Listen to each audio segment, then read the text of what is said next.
Avant Naomi Campbell, il y a eu Naomi Sims. Naomi Sims est une afro-américaine, c'est une des premières top modèles noires, une des premières à avoir fait la couverture d'un grand magazine de mode en 1968, marquant ainsi une totale rupture avec les normes de beauté dominantes à son époque.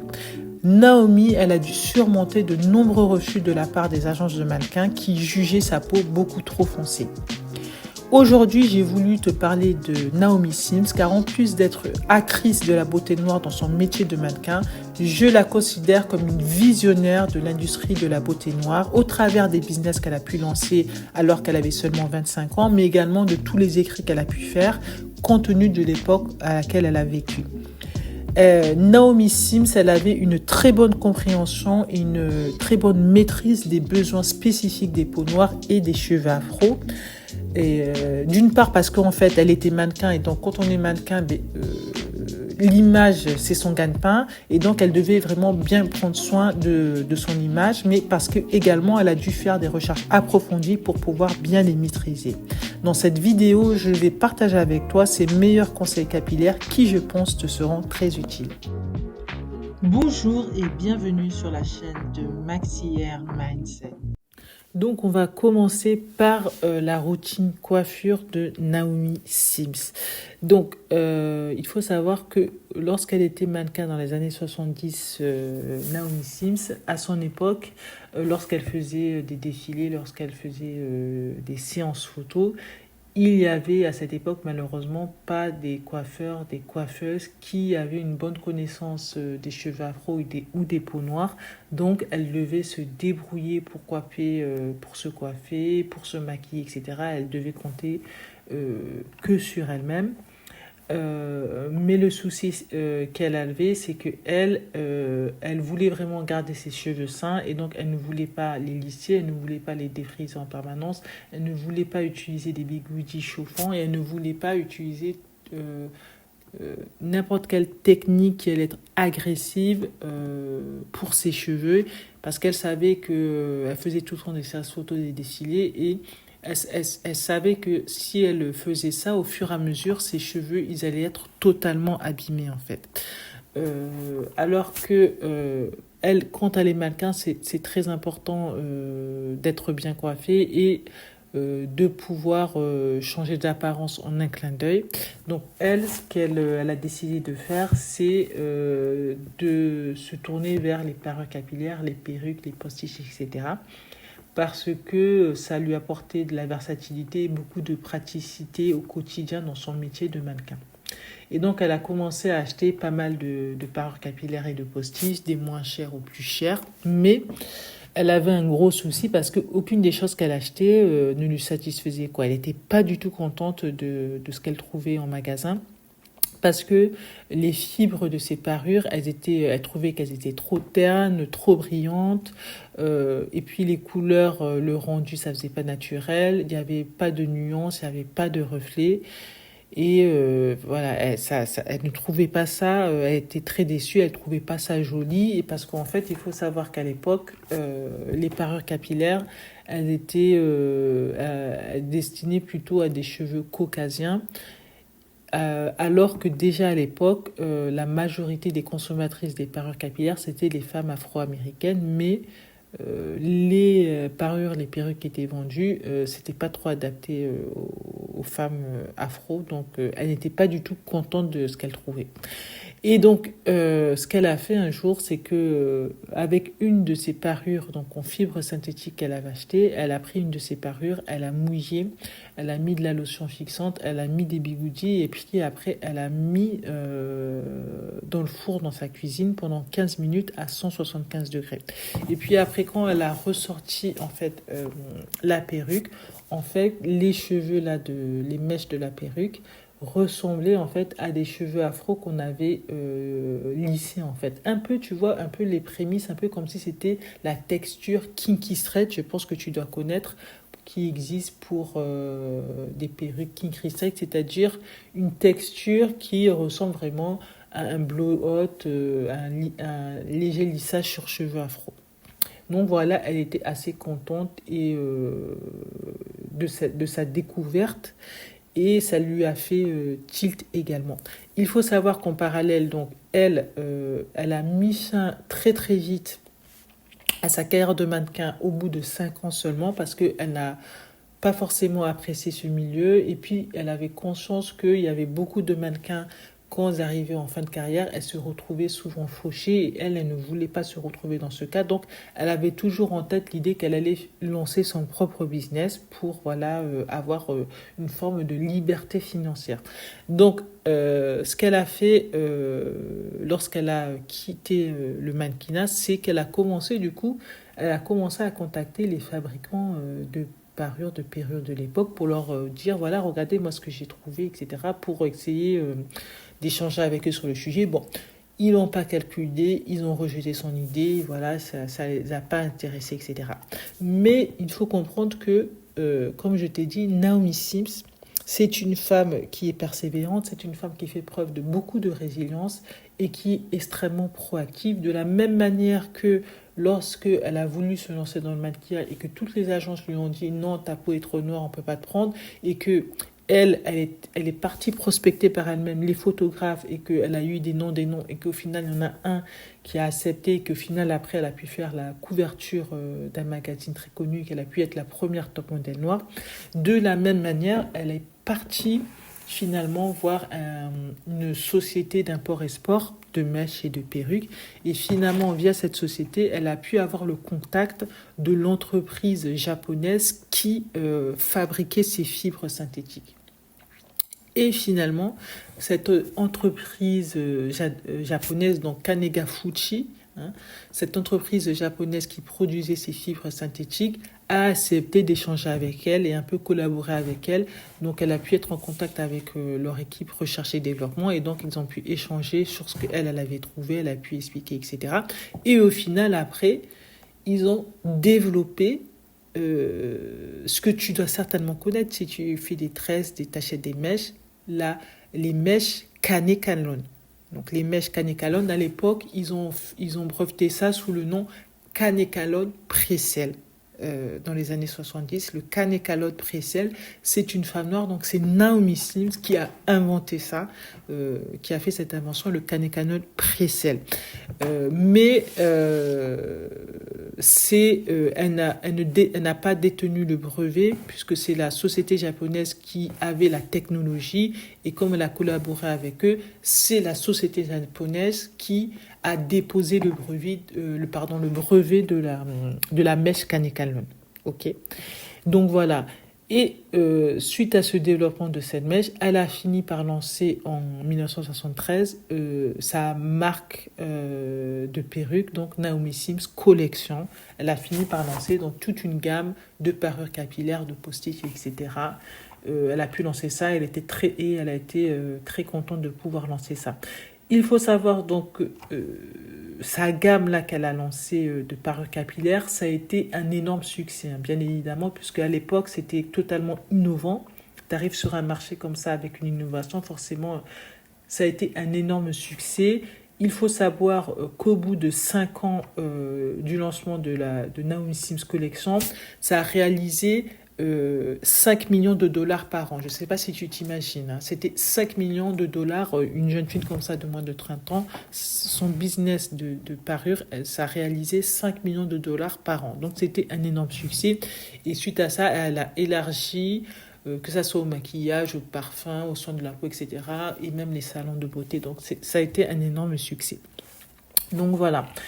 Et donc, tout ça pour te dire, donc voilà, elle aimait pour se coiffer, beaucoup utiliser les parures capillaires et elle a poussé vraiment la chose jusqu'à créer vraiment sa parure capillaire idéale.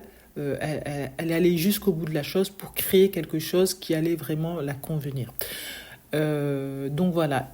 Mais comme je te l'ai dit, elle vraiment, Naomi Sims, c'est quelqu'un qui veut à tout prix vraiment maintenir des cheveux qui sont très sains. Et même si elle porte des parures capillaires, elle, c'était très important pour elle de bien prendre soin de ses cheveux sous ses parures. Et donc, elle prenait vraiment bien soin de ses cheveux. Et ce qu'elle dit, c'est que sa philosophie, c'est que seuls des cheveux en bonne santé peuvent être coiffés avec succès à 100%, ok? Parce que on pourra faire même le meilleur coiffeur, il ne pourra pas compenser si dès le départ, tu as des cheveux qui sont sans vie, si dès le départ, tu as des cheveux qui sont cassants, en fait. Donc, pour elle, c'est très important et conseille aux femmes de tu portes des barres capillaires, donc prends bien soin de tes cheveux. Et par exemple, elle conseillait quand on porte des perruques capillaires elle faisait des tresses en fait, elle, sous ses perruques capillaires et elle les défaisait chaque soir. Elle disait que c'était très important de défaire chaque soir ses tresses sous ses perruques capillaires et de vraiment s'assurer de continuer à bien prendre soin de ses cheveux. Donc justement, en parlant de soins, je vais vraiment te parler plus en profondeur maintenant de la routine capillaire de soins, entre guillemets, idéale selon Naomi Sims. Donc, sa méthode, elle repose sur plusieurs piliers essentiels pour maintenir des cheveux sains et forts. Le premier pilier, selon Naomi Sims, c'est l'alimentation. Okay, elle s'assurait vraiment. Déjà après, je pense aussi les restes de sa carrière de mannequin, où une mannequin, généralement, elles font très attention à leur alimentation, etc. Parce que voilà, c'est leur image, etc. Elles doivent faire très attention, hein. Pas forcément d'écart. Donc, elle s'assuré d'avoir une alimentation très équilibrée parce qu'elle avait bien conscience que ça venait de la beauté de ses cheveux, allait venir de l'intérieur. Donc, elle avait une alimentation qui était riche en protéines et pauvre en graisse, beaucoup de légumes, etc. Et elle évitait au maximum de manger de la junk food, etc., trop gras, trop sucré. Et elle conseillait aux femmes d'éviter également de faire des régimes qu'elle est trop drastiques, etc. Parce que, effectivement, c'est vrai, quand on fait trop des régimes, etc., il y a cet effet yo-yo et des fois, si tu as des pertes de poids qui sont trop brutales, en fait, tu peux avoir des pertes de cheveux. En fait. Tu peux avoir des pertes de cheveux. Donc, attention aussi à cette histoire de faire des régimes brutaux. Il faut juste avoir une alimentation équilibrée. Voilà. Un autre élément que Naomi Sims aimait beaucoup faire et qu'elle recommandait de faire, c'était les massages du cuir chevelu. Elle aimait beaucoup les massages du cuir chevelu. Et elle disait même que c'était une meilleure façon de dépenser son argent en allant chez le coiffeur pour se faire masser le cuir chevelu que d'acheter des produits et les mettre sur ses cheveux parce qu'ils n'agissent que de manière superficielle, les produits capillaires. Pour elle, c'était plus intéressant de se faire des massages de son cuir chevelu chaque soir ou d'aller chez un coiffeur se faire masser le cuir chevelu parce que le massage du cuir chevelu, il allait agir sur la circulation sanguine, il allait permettre de favoriser une bonne pousse des cheveux. Donc elle, vraiment, s'assurait de masser régulièrement son cuir chevelu. Donc voilà. Ensuite, un autre élément que Naomi Sims, pour elle, c'était important de bien protéger ses cheveux de toute agression extérieure du type température très froide ou température très chaude, parce qu'ils peuvent ça peut rendre les cheveux secs et cassants. Et également, c'était important pour elle de protéger les cheveux lorsqu'on va faire des tâches ménagères, protéger ses cheveux pour qu'ils ne soient pas exposés à la saleté, tu vois, à la poussière, ou que tes cheveux ne soient pas exposés à des particules nuisibles, à des substances chimiques nuisibles, les produits de nettoyage, tu vois. Donc elle disait que c'était important de mettre des foulards et des bonnets lorsqu'on faisait des tâches ménagères. Un autre pilier important de la routine idéale capillaire de Naomi Sims, c'était avoir une très bonne hygiène. Et elle recommandait, elle est plus dans l'optique de laver très fréquemment ses cheveux, plusieurs fois par semaine, pas seulement une fois par semaine, plusieurs fois par semaine. Et des fois, elle conseillait même de laver jusqu'à 3 fois par semaine les cheveux. Des fois, de laver vraiment très fréquemment les cheveux. Parce que selon elle, on ne peut rien faire avec des cheveux qui sont sales. Donc elle lavait très régulièrement ses cheveux. Ensuite, un autre pilier très important dans la routine capillaire de Naomi Sims, c'était pour elle l'exercice physique. Parce que voilà, l'exercice physique, comme je te dis toujours, ça favorise une bonne circulation sanguine. Donc pour elle, c'était très important l'exercice physique. Quand elle était mannequin, elle avait de manière directe, sans vraiment le vouloir, une activité physique très importante, puisque voilà, t'es mannequin, mais tu défiles, t'es debout, etc. pendant longtemps pour prendre des photos. Donc voilà, elle avait une activité physique du fait de son activité de mannequin. Et après, elle explique que quand elle a arrêté d'être mannequin, qu'elle a lancé ses business et quand elle était dans son bureau, souvent assise, elle a commencé à prendre du poids et donc du coup, elle s'est remise à beaucoup faire du sport pour sa santé, mais également pour la santé de ses cheveux. Et elle recommandait de faire vraiment des activités très cardio. Et elle aimait faire de la natation. Et donc, Naomi Sims, elle faisait 1 heure de natation par jour. Tous les jours, elle faisait 1 heure de natation. Elle ne rigolait pas sur ça, 1 heure de natation par jour. Et ce qu'elle faisait, c'est qu'avant de nager, pour protéger ses cheveux du chlore, elle mettait de l'huile dans ses cheveux. Après, elle mettait un bonnet en satin et après, elle mettait son bonnet et elle nageait pendant 1 heure. Et après, quand elle avait fini de nager, elle lavait carrément ses cheveux avec un shampoing parce qu'elle estimait que rincer seulement comme ça n'allait pas enlever bien le chlore et que le chlore abîme les cheveux. Donc elle lavait carrément ses cheveux après la natation. Donc voilà ce que faisait Naomi Sims par rapport au sport et ses cheveux. Donc voilà. Tu vois en fait au niveau du mindset beauté, du mindset capillaire de Naomi Sims. Naomi Sims, c'est vraiment l'incarnation totale du maxi hair mindset. C'est-à-dire que Naomi Sims, elle avait vraiment conscience que sa beauté extérieure et donc la beauté de ses cheveux était le reflet de sa beauté intérieure. C'est pour ça qu'elle encourageait les femmes noires à vraiment bien prendre soin d'elles. C'est pour ça qu'elle avait une alimentation équilibrée, qu'elle faisait de l'exercice physique très régulièrement et qu'elle prenait bien soin de ses cheveux. Okay, mais c'est également cette approche vraiment très proactive des soins capillaires parce qu'elle considérait que c'était la responsabilité de chaque femme de comprendre et de maîtriser ses propres cheveux.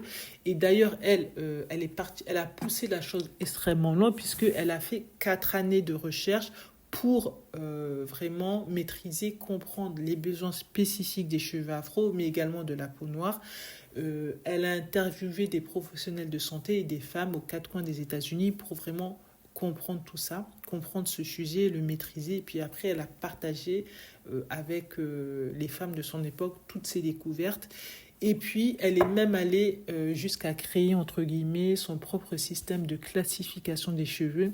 Un système de classification des cheveux qui était assez dans une autre optique que celui d'André Walker, puisque elle, c'était un peu plus poussé, puisque son système de classification des cheveux, c'était basé sur 5 critères sur le niveau de courbure naturelle des cheveux, c'est-à-dire A bouclé, B ondulé et C raide, la texture des cheveux, si tu as des cheveux fins, moyens, épais, la densité des cheveux, est-ce que tu as beaucoup de volume, pas beaucoup de volume, donc épais ou fin, est-ce que tu as des cheveux plutôt gras, des cheveux plutôt secs, etc., ou mixtes.